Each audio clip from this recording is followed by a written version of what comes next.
Every writer hits this moment.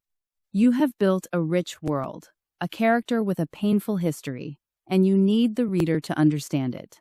So you stop the story and explain. And the moment you do, the scene goes cold. Today we are talking about backstory and the info dump.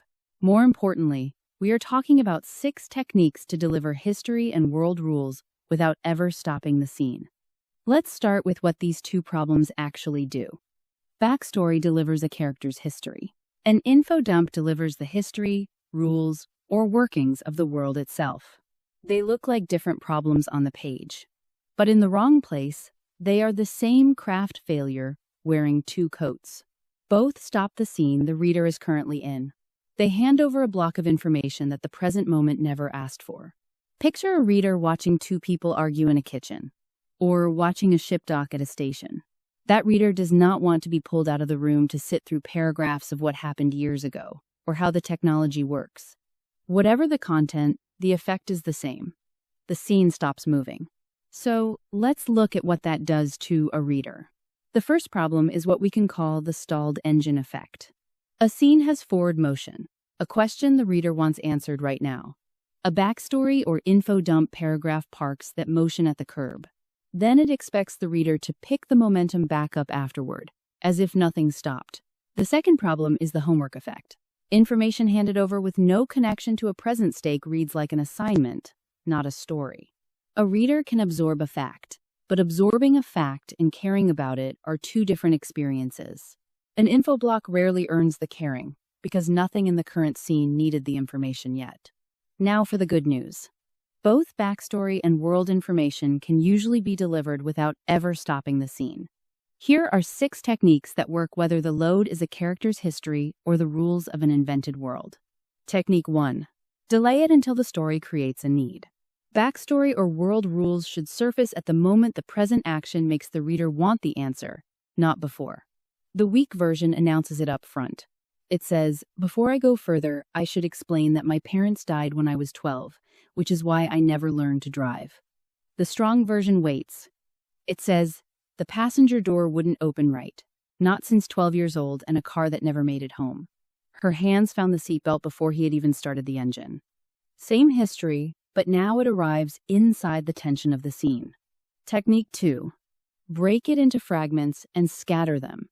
Instead of one paragraph carrying the whole history or the whole rulebook, split it into small pieces. Drop each piece only when a different scene actually touches it. Imagine a treaty called the Ashore Compact. The weak version dumps every detail at once: the war, the date, the trade rings, the weapon bans.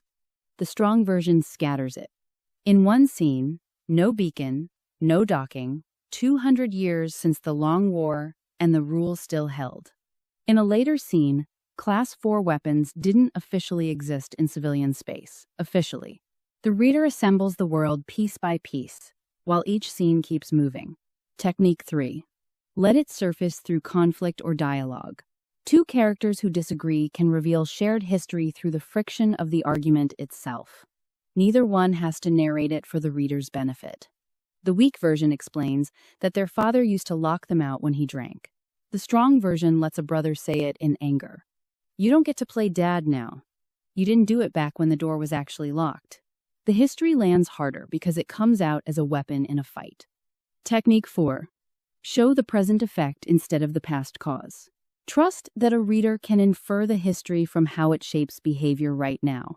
Take an ancient artificial intelligence built to survive planetary extinction. The weak version explains its full origin story.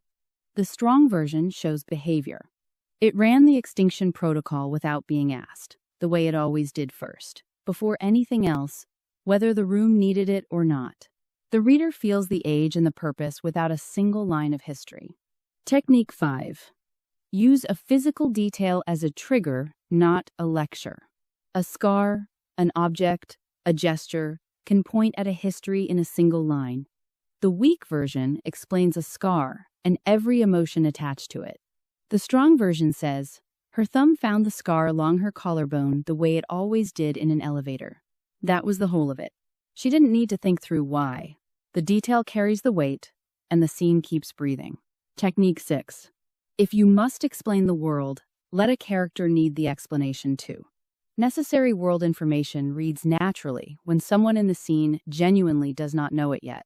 Then the explanation serves the plot, not just the reader.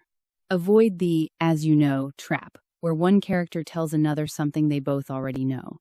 Instead, let a dockmaster deliver it with stakes. "You're not registered before the compact" means you don't get the ring, means you sit out here with everyone else who showed up late. Now the exposition doubles as an obstacle. One quick note on genre. These problems do not weigh the same everywhere. Science fiction and fantasy carry the heaviest info dump risk, so fragment and scatter is close to essential. Mystery and thriller suffer more from backstory dumps, so delay until needed and dialogue reveal do the most work. Literary fiction can use a full flashback as a deliberate structural device, especially when the present triggers the turn backward. Romance often needs backstory to explain why a character can't trust love, and that lands hardest through present effect and physical trigger. So here is your diagnostic. Find a paragraph that stops the current scene to explain the past or the world. Ask what present need or conflict could trigger that same information instead. Break one large block into at least two smaller pieces, placed in two different scenes. Rewrite one instance as dialogue between two characters who disagree. Then read the scene with the explanation removed entirely. See whether the story still moves. Then decide how much the reader actually needed right then. Because the best exposition is the kind the reader never notices. It arrives inside the action, and the scene never stops moving.